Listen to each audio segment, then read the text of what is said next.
어느 교회에 여성도가 남모르는 병을 자그만치 10여 년 동안이나 앓으면서 고통을 당하고 있었습니다.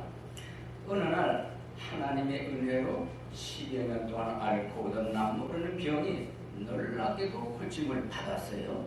그러니 오랫동안 고통받아온 이 여성도가 얼마나 마음이 기뻤겠습니까? 그래서 하나님 앞에 이렇게 기도를 드립니다. 하나님, 제 병을 고쳐주셔서 너무너무 감사합니다. 제가 죽을 때까지 하나님의 은혜에 감사하며 살겠습니다. 그런데 제가 뭘 하면 좋을까요?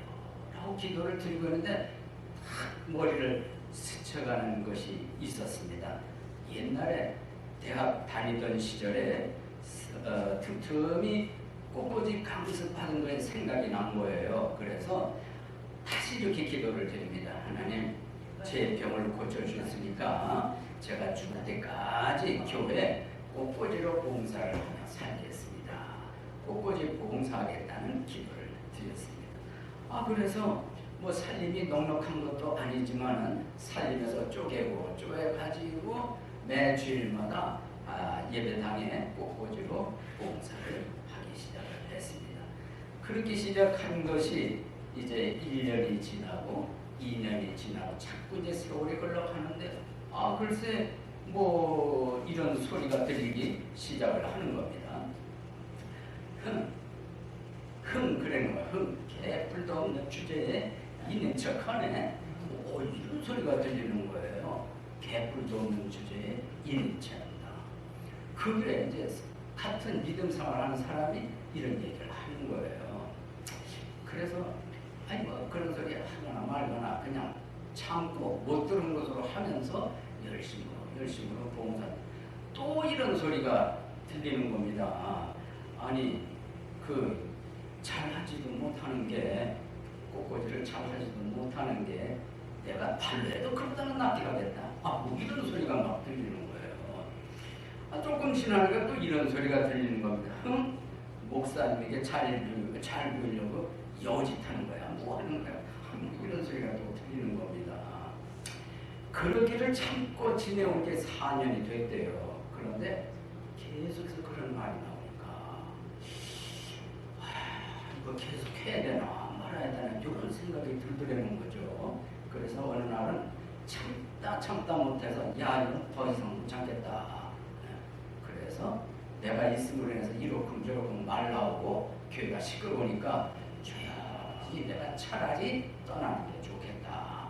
이런 생각이 들었고 마음에 이제 결심을 하기까지 이른 겁니다. 이제 시험에 들은 거죠.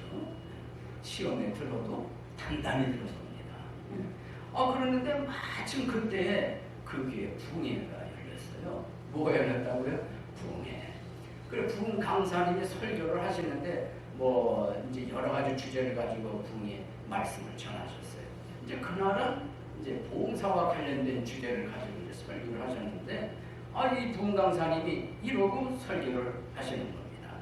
감사해서 했나 칭찬 드리려고 했나 하나님 보고 했나 사람 보고 했나 감사로 시작을 했으면은 사람들이 입방을 찍거나 말거나 사람들이 알아주거나 말거나 감사해서 봉사하기로 한 거 흔들리지 말고 해야지. 안 그래요? 맞아요? 틀려? 이러고 이제 부흥 강사님이 설교를 한 겁니다. 그런데 그 말이 꼭 자기에게 하는 소리야. 깜짝 놀랍니다. 맞아. 깨달아진 거예요. 시험에 들어가지고 이제 조금 있으면 이 교회를 떠나려고 작정을 하고 있었는데 부흥의 강사님이 하신 그 말씀에 눈이 번쩍대요. 마음에 깨달아요. 맞아. 내가 뭐 하나님 보고 했지 사람 보고 했나? 사람이 알아주든지 말든지 입방을 찍거나 말거나 뭐 하나님 보고 끝까지 내 병을 고쳐주기 감사해서 결심하고 그대로 가야지. 그래서 그 길로 다시 마음을 다잡고 꽃꽂이 봉사를 계속해 나갔다는 감정의 실화가 있습니다. 비슷한 얘기가 얼마든지 있을 수 있겠죠. 이런 유사한 이야기가. 그런데 우리 이 믿음 생활을 하다가 보면은 우리 성도들 사이에 이런 얘기를 자주 해요. 아무개가 시험 들었어. 아무개 형제가 시험에 빠졌어.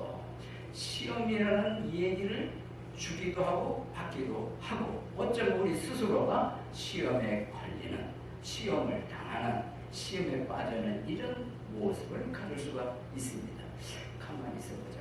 혹시 이 자리에 시험에 빠진 분이 계시나요? 뭐 이런 저런 일로 손을 들으라면 들을 분 없겠지만은 어쨌거나 교회마다 시험에 빠진 사람들이 있을 수가 있는 것입니다.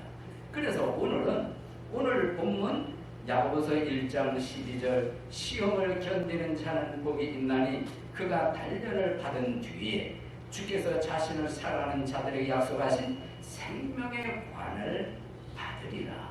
이 말씀을 본문으로 해서 시험에 대한 신앙인의 자세, 시험에 대한 신앙인의 자세라는 제목으로 함께 교훈을 받고자 합니다. 여러분, 시험에는 여러 가지가 있다고 그랬지요. 마치 다양한 색깔이 있는 것처럼 다양한 시험들이 있습니다. 이렇게 다양한 시험은 신앙을 성숙하게 하고 그리고 성숙된 인격을 만드는 목적이 있다고 그랬습니다. 그래서 앞부분에서는 시험을 여러 가지 만나면은 다 기쁨으로 여겨라. 야고보는 앞부분에서 말씀을 했습니다.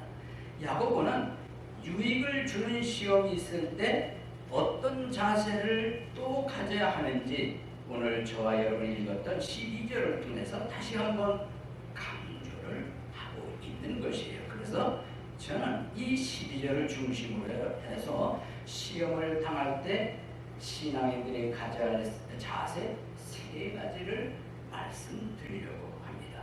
그럼 첫째, 어떤 자세를 가져야 하나?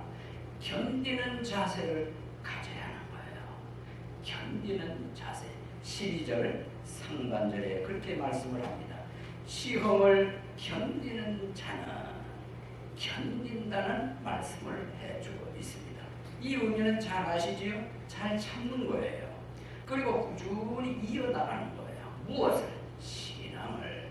어떤 상황이 되어도, 어떤 시험이 있어도, 어떤 시련이 있어도, 어떤 역경이 있어도 포기하지 않고, 주저하지 않고, 낙심하지 않고 잘 참고 꾸준하게 신앙을 이어나가는 게 견디는 것이다. 이런 말씀인 것입니다. 여러분 다 예방주사 맞아보셨지요? 제가 초등학교 시절에 유독 예방주사 맞는 일이 빈번했습니다. 근데 예방주사를 이렇게 맞을 때 보면 아주 여러 가지 모습들이 나타나요. 줄을 쭉 선생님이 세워요. 의사 선생님이 주사관을 준비하고 의자 앉아있고 그럼 이제 그 앞으로 가서 주사 맞으려고 팔뚝 걷어붙이고 줄 서는데 어떤 학생은 쭉 따라가다가 갑자기 대에서 이탈을 해요. 제가 왜 저랬지? 그러고 야 너 먼저 가. 그래서 뒷공문으로 가요. 근데 결국 보면 순서가 되니까 앞으로 가죠. 근데 어떤 친구는 보면 팔뚝 걷어붙이고 의사 선생님이 약속을 이렇게 했는데 그때부터 울기 시작을 하는 거예요. 어떤 애들은 좀 배짱이 있는 애인지 어떤 애인지 뭐 희죽희죽 또 우는 애들이 있어요. 그래 제 차례가 됐으니 긴장이 되더라고요. 그래서 팔뚝 걷어붙이고 하는데 의사가 그때 뭐 이렇게 무서워 보이는지 콱 찔러요. 엄청 아프죠. 그래 이마살을 찌푸리고 주사액이 다 들어갈 때까지 어떻게 해야 돼요? 참아야 돼요. 견뎌야 돼요. 주사액이 다 안 들어갔는데 빼면 주저앉으면 몸부림을 치면 안 되지요. 그러니까 그렇게 해서 저는 다 맞고 팔이 부르는 거예요. 아까 뒤로 갔던 애를 보니까 순서가 되는데 영락없이 그 앞에 가서 주사를 맞고 어떤 애들은 맞을 때 울고 어쩌고 아주 뭐 난리 나고 뭐 다양한 모습을 보았습니다. 여러분 다 그런 경험 있으시죠? 여러분 예방주사를 맞을 그때 아파요. 고통이에요. 그러나 참아야 돼요. 견뎌야 돼요. 왜? 예방주사를 맞음으로 해서 질병으로부터 예방이 되지 않습니까? 결국 건강을 유지할 수가 있어요. 그걸 알기 때문에 싫지만 이게 기쁜 일은 아니지만 아프지만은 견디고 참는 것과 마찬가지로 오늘 말씀에서 야고보는 말씀을 하세요. 너희가 시험을 만나면 말씀을 합니다. 왜? 어떤 성도들은 견디지를 못하니까, 참지를 못하니까, 포기를 하는 사람도 있으니까, 주저하는 사람도 있으니까, 좌절과 말할 수 없는 낙심 속에 빠져서 신앙을 떠나는 사람들이 생길 수 있으니까, 그래서 야고보는 말씀을 하시는 거예요. 어떤 자세를 가져야 되냐? 견디는 자세를 가져라. 마치 무직한 황소처럼 아주 무직한 신앙으로 견디는 자세, 저와 여러분이 가져야 하는 줄로 믿습니다. 성도 여러분, 살다가 보면 이런저런 크고 작은 시험들이 많습니다. 어려움이 많습니다. 그런 것을 우리가 만났을 때 우직한 신앙으로 잘 견디는 자세를 갖게 되기를 바랍니다. 로마서 13장 12절에 말씀을 하셨어요. 소망 중에 기뻐하고 환난 중에 인내하며 늘 절박하게 기도를 하라. 이렇게 말씀을 했습니다. 이 구절 속에 환난 중에 어떻게 하며? 인내하며. 인내하면은 오늘의 말씀에서 가르치는 견디라는 말씀과 맥을 같지 않은 의미의 말씀인 것입니다. 성도 여러분, 인내가 우리에게 얼마나 필요로 하는지요. 잘 견디는 것이 우리에게 얼마나 필요로 하는지요. 그런데 여기서 아니 그거 뭐 누가 몰라서 안 하나요? 뭐 참을 수 있고 견딜 수 있는 무슨 근거가 있어야 될 거 아닙니까? 무슨 확실한 무슨 근거가 있어야 견디든지 참든지 할 것 아니에요? 그런데 있어요. 그렇게 할 만한 근거가 있습니다. 학생들이 예방주사를 맞을 때 아프지만 견뎌야 할 근거는 뭐예요? 건강이 근거예요. 바로 그 근거를 알아야 하듯 우리가 시험을 만났을 때 잘 견디는 근거는 무엇일까요? 그거는 다름 아닌 살아계신 하나님이신 줄로 믿습니다. 살아계신 하나님이 함께 하신다고 그랬고, 지켜주신다고 그랬고, 보호해 주신다고 그랬고, 그러면은 좋은 순간으로 보상해 준다 약속의 말씀이 있거든요. 이런 대표적인 인물이 구약 성경에 등장하는 아브라함을 볼 수가 있습니다. 하나님도 약속 받았지요. 너의 후손이 하늘의 별처럼 해변의 모래처럼 많게 해주겠다. 근데 좀처럼 아이가 안 생기는 거예요. 그렇죠. 세월이 흘러서 10년이 지났어요. 아무 징조가 없는 거예요. 또 흘러서 20년이 지났어요. 아무 징조가. 75세 그런 약속을 받았거든요. 그럼 이제 20년 지났으니까 99살 된 거 아닙니까? 100살이 돼 가니까 이건 어느 환경, 어느 면으로 보나 견딜 수가 없는 환경이에요. 그런데 아브라함은 참는 거예요. 기다리는 거예요. 견디는 거예요. 무슨 근거로? 하나님의 입에서 나온 약속의 말씀, 이 말씀을 근거로 견디고 또 견뎠던 것입니다. 드디어 100살이 됐잖아요. 하나님의 약속을 딱 시간이 되니까 이루어 주시지 않습니까? 그래서 나온 아들 이름이 이삭입니다. 이삭. 아브라함은 바랄 수 없는 중에 바랐다. 뭘 근거로? 바로 하나님 그리고 그분의 말씀이었던 것입니다. 마찬가지로 성도 여러분, 우리가 시련 중에 시험 중에 있을 때 무슨 근거로 견딜 수 있습니까? 살아계신 하나님이십니다. 말씀입니다. 어떤 시련도 어떤 시험도 하나님 생각하면 살아계신 하나님의 약속의 말씀을 붙잡으면 능히 견딜 수 있는 근거가 되고 힘이 주어지는 줄로 믿으시기를 바랍니다. 네. 시험 중에 신앙인이 가져야 할 첫 번째 자세는 견디는 자세를 갖자. 두 번째로 시험 중에 신앙인이 가져야 할 자세는 단련받는 자세인 것입니다. 12절 역시 상반절 말씀해 보십시다. 시험을 견디는 자는 복이 나니 그가 단련을 받은 뒤에 그랬습니다. 시험은 단련을 갖다 주지요. 이 단련이라고 하는 의미는 시험 후에 안정된 이런 의미가 있어요. 시험 후에 연단된 이런 의미를 가지고 있습니다. 그러니까 첫 번째 자세가 순서로 말하면 첫 번째 자세를 잘 가지면 두 번째 자세가 된다는 거죠. 단련받는 자세, 이걸 다른 성경에서는 인정받았다라는 말로 번역을 했습니다. 그러니까 단련, 인정 다 속뜻은 똑같은 것입니다. 여러분, 순금 좋아하시죠? 금 좋아하시죠? 요즘 금값 많이 올랐지요? 네, 금값이 올랐는데 순금이 되기까지의 과정, 이거 아는 거 우리 믿음 생활에 굉장히 도움이 많이 됩니다. 광석이 들어오잖아요. 들어오면은 일단 용광로에서 녹입니다. 이 녹이는데 금이 나오기까지 자그마치 온도가 1000도 이상, 3000도 이상이 되는 3개의 용광로를 통과한다고 해요.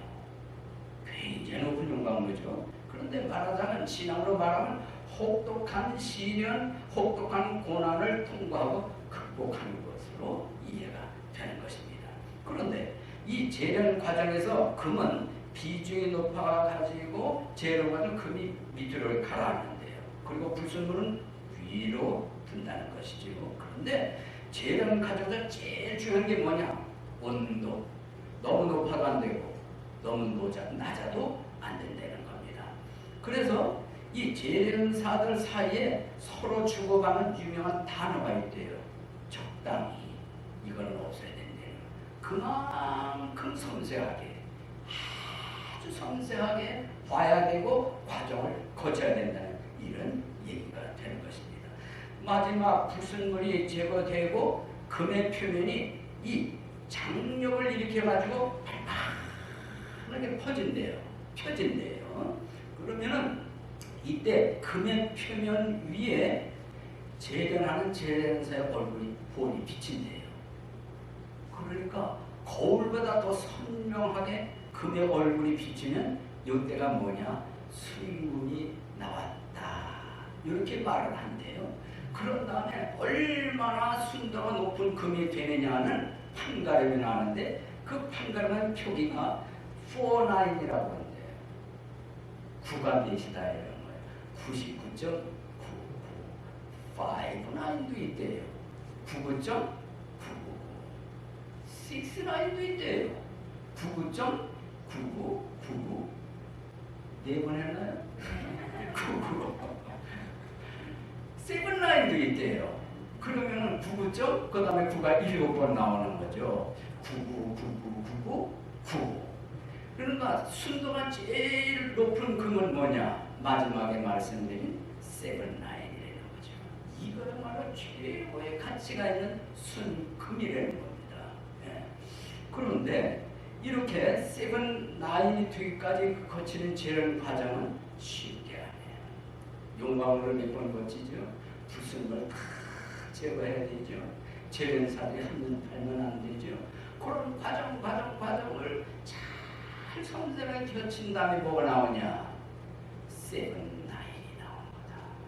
그 마지막 7라인이다 라고 말하는 순간이 뭐냐? 오늘 성경에서 말하는 단련의 순간인 겁니다.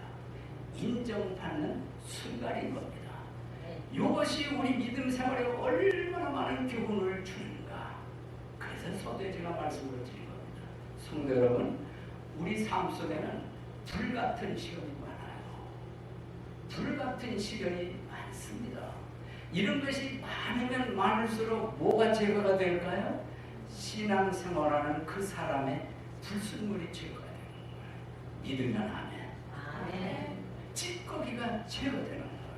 거치면 거칠수록, 받으면 받을수록 제거가 되고 빠져나가는 거예요. 그래서 하나님은 너희가 시련을 만나면 기뻐하라는 거예요. 왜? 내 못된 불순물이 빠져나가는 과정이 되니까, 찌꺼기가 빠져나가는 과정이 되니까, 이걸 이해 못하면 왜 나만 시험이 오지? 왜 나에게 이런 고통이 와? 하나님이 살아계시니 이럴 수가 있어? 해도 하나님 참 너무하시네. 하나님에 대해서 원망이 나오고 불평이 나오지만은 이 원리를 알면 하나님 주셔서 감사합니다. 기뻐하는 자세를 갖게 되는 겁니다. 기뻐하라. 얼마나 감사하냐. 내 삶에 부족한 부분이 제거되고 못된 습성이 빠져나가고 찌꺼기에 미운 것이 우리에게 얼마나 많습니까? 제게도 많아요. 여전히 많아요. 여러분은 어떠신가요? 그걸 제거하는 게 다른 게 아니에요. 시련이에요. 많으면 많을수록 이게 빠져나가는 제거가 되는 거. 이걸 생각하시고 우리는 어떤 자세를 가져야 합니까? 견디는 자세도 가져야 되지만 단련의 자세까지 가는 이런 자세가 저와 여러분에게 있어야 할 줄로 믿습니다. 일찍이 욥이라는 분이 혹독한 시련이라는 용광로를 거치면서 욥기 23장 8절로 10절에서 이렇게 고백을 했습니다. 들어보세요. 보라, 내가 앞으로 나아가도 그분께서 거기에 계시지 아니하고 뒤로 나아가도 내가 그분을 감지하지 못하며 그분께서 왼쪽에서 일을 하시지만 내가 그분을 바라볼 수 없고 그분께서 오른쪽에 숨으심으로 내가 그분을 볼 수 없도다. 그러나 내가 가는 길을 그분께서 아시나니 그분께서 나를 단련하신 뒤에는 내가 금같이 나오리라. 뭐와 같이 나오리라? 금같이 나온다. 이게 욥이 고백하는 말이에요. 이미 말씀 이해하시겠지만 얼마나 혹독한 시련을 받고 있습니까? 욥이 그런 과정을 거치면서 나오는 말이에요. 그걸 깨달은 거예요. 이런 시련은, 이런 역경은 나로 하여금 금같이 나오게 하시는 거다. 저와 여러분 이런 진리는 평생 붙들어야 할 진리인 줄로 믿습니다. 성도 여러분, 금같이 나올 것이다. 단련하신 뒤에는 금같이 나오게 하여 주실 것이다. 솔로몬도 비슷한 얘기를 했습니다. 솔로몬, 그가 이런 얘기를 했습니다. 도가니는 은을, 용광로는 금을 재련하거니와 주님께서는 마음을 단련하신다 그랬습니다. 뭘 단련하신다고요? 마음을 단련하신다. 형제 자매 여러분, 신앙 생활 때문에 겪는 모든 시험, 시련, 역경, 고난들은 내 삶의 불순물을 제거하는 것이다. 찌꺼기를 빼내어 주는 것이라는 사실을 꼭 기억할 수 있기를 바랍니다. 우리에게 사람마다 차이가 있으나 많고 많은 불순물, 찌꺼기를 제거할 수 있는 수단은 시련밖에 없어요. 시험밖에 없어요. 그래서 하나님이 때로는 일부러 허락하실 수도 있는 것이고 그런 환경에 이렇게 내버려 두실 수도 있는 것 기억하시면서 어떤 시련의 환경에서도 원망 불평하지 말고 하나님 앞에서 기뻐하는 자세, 견디는 자세, 단련의 자세가 될 수 있기를 바라는 것입니다. 이런 사실을 깊이 깨달은 다윗이 이렇게 시를 읊었습니다. 고난 당하기 전에는 내가 길을 잃었사오나 이제는 주의 말씀을 지키고 있습니다. 고난 당하기 전에는 그렇게 했다 이거예요. 근데 고난을 겪어보니까 바른 길을 걷게 되더라. 배운 게 많다고 그랬습니다. 시편 119편 71절에는 고난 당한 것이 내게 유익하오니 이로써 내가 주의 법규들을 배우게 되었나이다. 이런 말씀도 기록해 주셨습니다. 요약을 하면 다윗은요, 다윗도 요 못지않게 많은 시험, 시련, 역경이 있었습니다. 평생을요. 그걸 거치면서 고백한 말이 그거예요. 인생 학교에서 내가 배운 게 이거다. 고난의 학교다. 그랬어요. 고난은 유익이다. 고난은 나로 하여금 올바른 길을 가게 하더라. 이런 깨우침을 받았던 것입니다. 저와 여러분도 고난이 없으면 사람이 사람다운 모습을 갖기는 어려울 거예요. 고난은 선생인 거예요. 시험, 시련은 훌륭한 인생 교사인 것이에요.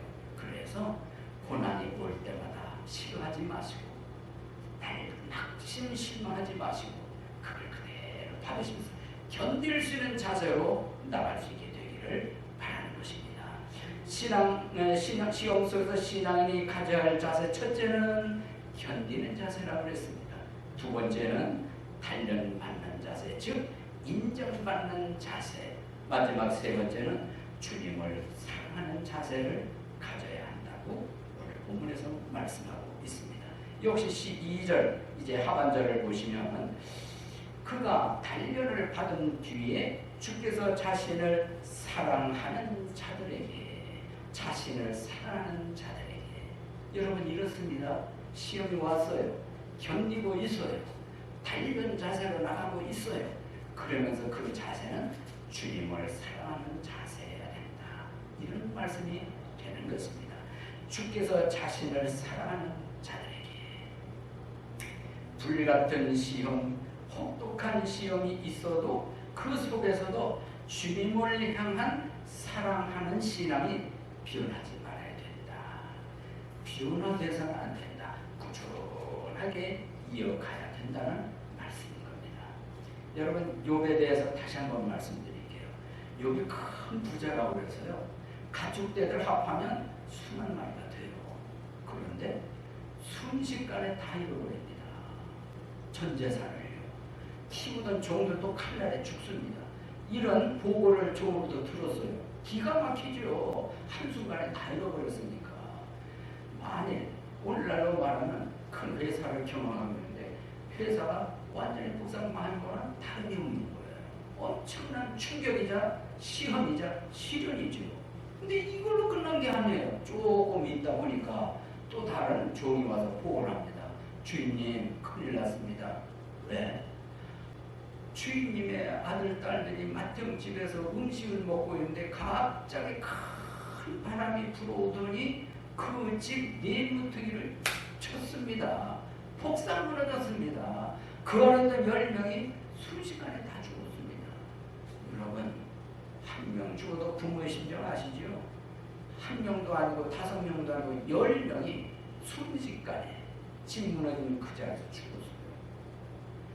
엎칠 때 덮치는 게 아닙니까? 이런 시험이 어디 있고 이런 시련, 이런 역경이 도대체 어디 있단 말입니까? 그랬는데 욥이 옷을 찢으면서 하나님 앞에 이러고 고백을 해요. 뭐라고 고백을 했는가? 1장 21절 22절에 내가 내 어머니 태에서 벌거벗고 나왔은즉 또한 벌거벗은 채 그리로 돌아가리라. 주신 분도 주님, 가져가시는 분도 주님, 주의 이름이 찬송을 받으시기를 바랍니다. 그러면서 이 모든 일에서 욥이 죄를 짓지도 아니하고 어리석게 하나님을 비난하지 아니하였더라. 분명히 그렇게 기록이 되어 있습니다. 이쯤 되면 저 같으면요, 하나님을 향해서 뭐라고 말하겠습니까? 아이고, 하나님 나 이제 압니다요. 어쩜 그럴 수가 있습니까? 살아계시다면요, 이거 어떻게 이럴 수가 있습니까? 제가 하나님한테 뭐 잘못한 거 있습니까?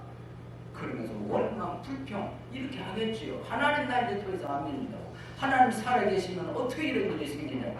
아마도 막 길길이 날릴 겁니다. 욥은 입술로 범죄하지 않았다. 하나님께 비난하지 아니했다. 욥은 뭐냐? 시험 속에서, 시련 속에서 여전히 주님을 사랑했다. 그 자세가 되는 겁니다. 예. 근데 이걸로 끝나지 않았어요. 조금 있다가 온 몸에 발바닥에서부터 정수리까지 악한 종기가 생겼습니다. 얼마나 악한 종기가 생겼는지 질거려 조각으로, 예, 자매님이 저렇게 사인을 주는데, 예, 이렇게 했다는 거예요. 긁지 않으면 안 되는 악한 종기가 생긴 거예요. 아주 처량하게 앉아서 벅벅 긁어대고 있는데 어느 날 밤에 잠을 자고 있는데 어서 막 편치 않은 동작이 있어요. 한 사람이. 그 보니까 나중에 얘기하는데 뭐 쥐가 났대나 어쨌대나 막 주물르고 이러는 이 동작에 제가 잠을 좀 깬 적이 있거든요. 그게 아니라 온 전신에 박박 질그릇쪽으로 긁지 않으면 안 되는 이렇게 극심한 종기가 났던 거예요. 발바닥에서 정수리까지. 긁고 있는데 얼마나 처량합니까? 기가 막히죠. 부인이 이 모습을 봤어요. 부인이 이 모습을 보고서 뭐라고 얘기했는지 다 아시죠? 흉한 말을 했습니다. 당신이 말이야 차라리 욕하고 죽어라. 이 말 속에 무엇이 담겼지요? 하나님이 계시다면 이럴 수 있겠냐? 그런 하나님을 믿겠다고 그렇게 순박하게 순진하게 하나님을 믿어?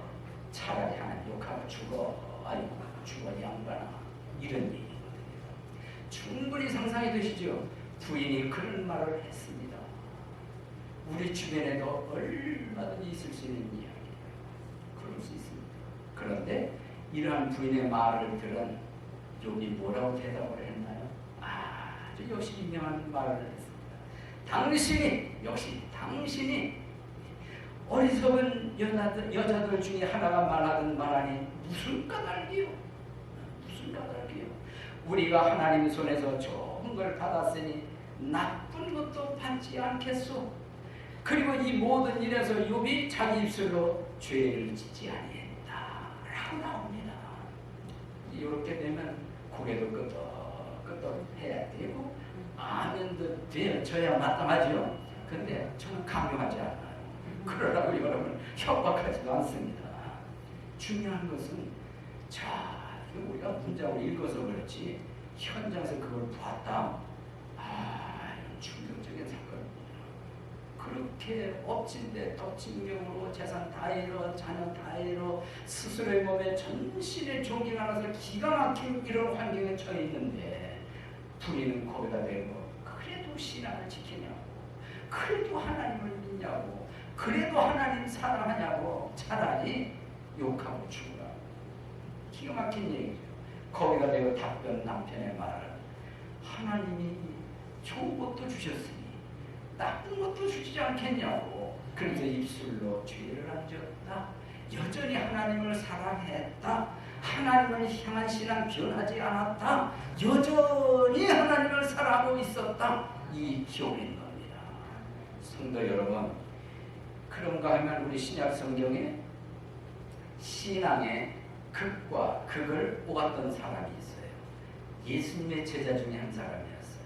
그러면 생각나시죠? 베드로입니다. 예수님으로부터 칭찬받는 순간이 있었어요.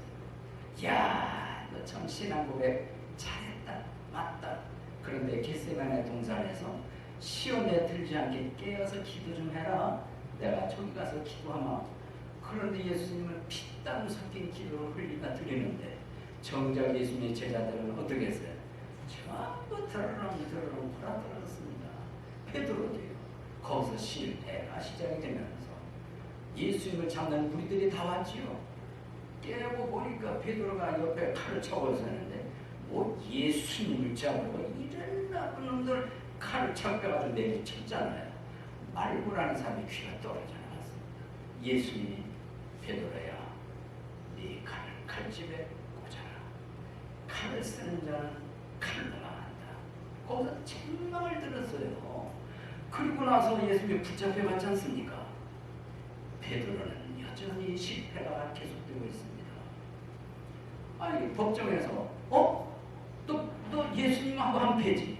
아니 내가 봤는데? 아니 점점 힘주면서 마지막 세 번째는 예수님을 저주하면서 옳다고 불러냈습니다. 그때 뭐가 불었다고요? 닭이 불었습니다.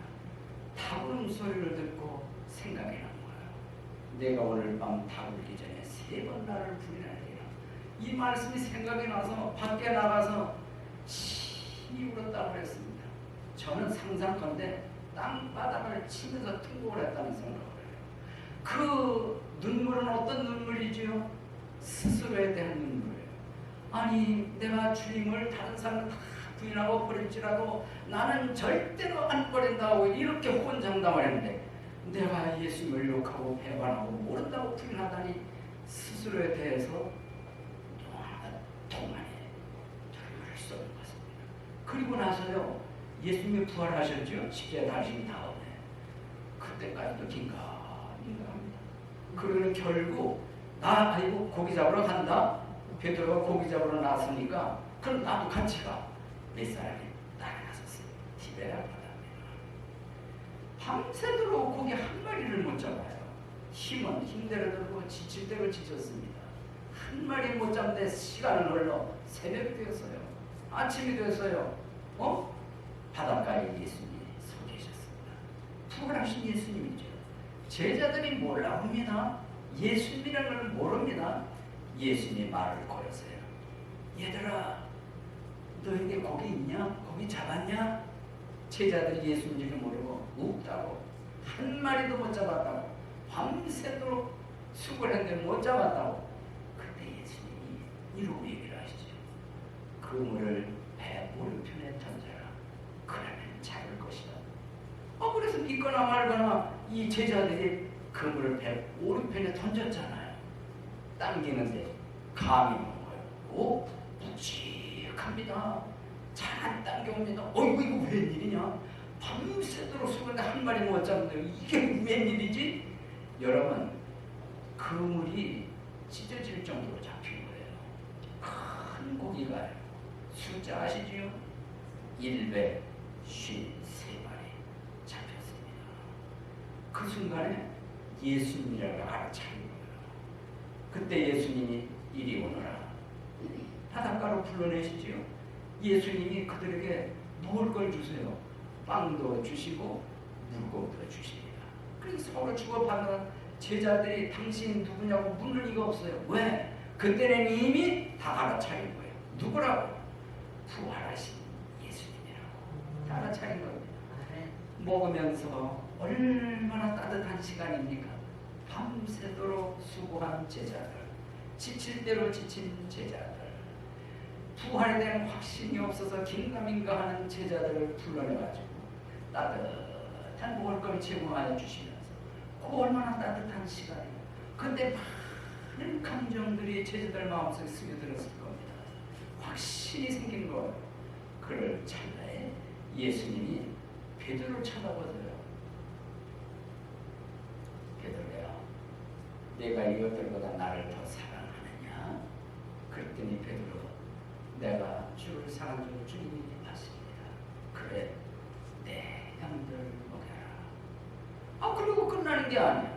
조금 이따 예수님이, 시몬아, 베드로야, 내가 나를 사랑하냐? 베드로가 대답합니다. 예, 주님, 내가 주님을 사랑하는 걸 주님이 아십니다. 그래, 내 양을 쳐라. 두 번 끝났어요. 또 예수님 부르십니다. 시몬아, 베드로야, 내가 나를 사랑하느냐? 그때 베드로가 세 번째 물으시니까, 예, 주님, 내가 주님을 사랑하는 걸 주님이 아십니다. 그랬더니 또 예수님이, 그래, 내 양을 쳐라. 이런 대화가 왔습니다. 몇 번이요? 세 번. 세 번 부인한 베드로가 변화가 되어서 세 번 사랑한다는 고백을 했습니다. 진짜 신앙인이 된 거죠. 어려움이 많이 있었습니다. 예수님의 제자, 수제자 베드로일지라도 많은 어려움이 있었어요. 신앙의 여정을 보니까 올라간 때도 있었지만 내리막도 있었고요.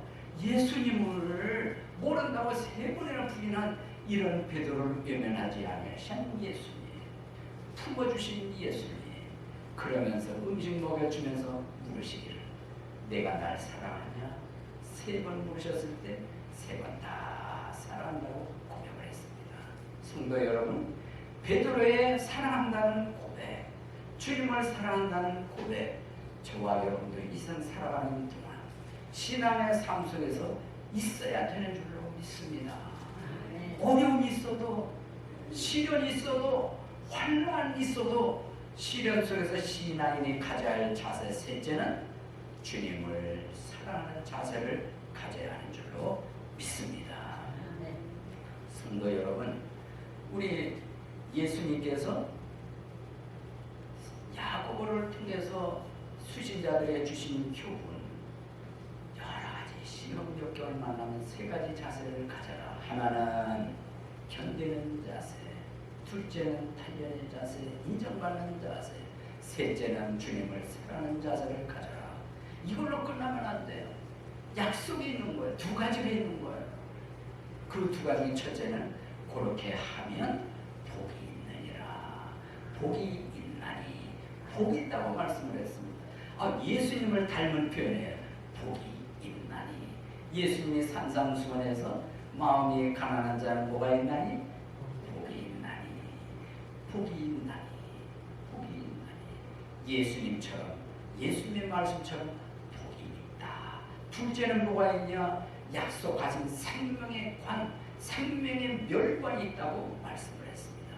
운동 경기에서 잘한 사람에게, 우승자에게 관을 씌워주지 않았습니까? 그것처럼 우리가 이 세상 사는 동안에 많은 시험, 역경, 시련을 겪고 잘 견디고 단련을 받고 살아가는 자세를 가진 사람은 약속이 있기를 주님 앞에서 생명의 멸관을 받게 된다라고 말씀합니다. 여러분, 이 멸관을 얻기 위해서 오늘의 말씀을 잘 새기면서 지킬 수 있게 되기를 바라는 것입니다. 병원에서 젊은 간호사가 간호 책임을 지고 의사를 통해서 수술에 참여를 하게 되었어요. 수술을 의사가 하고 간호사는 옆에서 수술하는 것을 시작부터 끝까지 옆에서 보고 잘 돕는 역할을 했습니다. 수술이 성공적으로 잘 됐어요. 이제 봉합하는 차례가 됐습니다. 꿰매는 순서가 됐어요. 의사가 이제 꿰매려고 봉합하려고 하니까 바로 그때 간호사가 의사에게 이러고 말하는 선생님, 사용한 가제가 모두 12개인데 11개밖에 제거하지 않았습니다. 이게 뭔 소리예요? 봉합하지 말고 나머지 1개 가제 제거한 다음에 봉합을 하셔라, 이런 얘기죠. 그랬더니 의사가 이런 말이에요. 아니, 다 뺐어요. 12개 다 뺐어요. 그러니 이제 꿰매도록 합시다. 아주 또 꿰매려고 그래요. 근데 또 간호사가 이렇게 말해요. 선생님, 안 돼요. 안 돼요.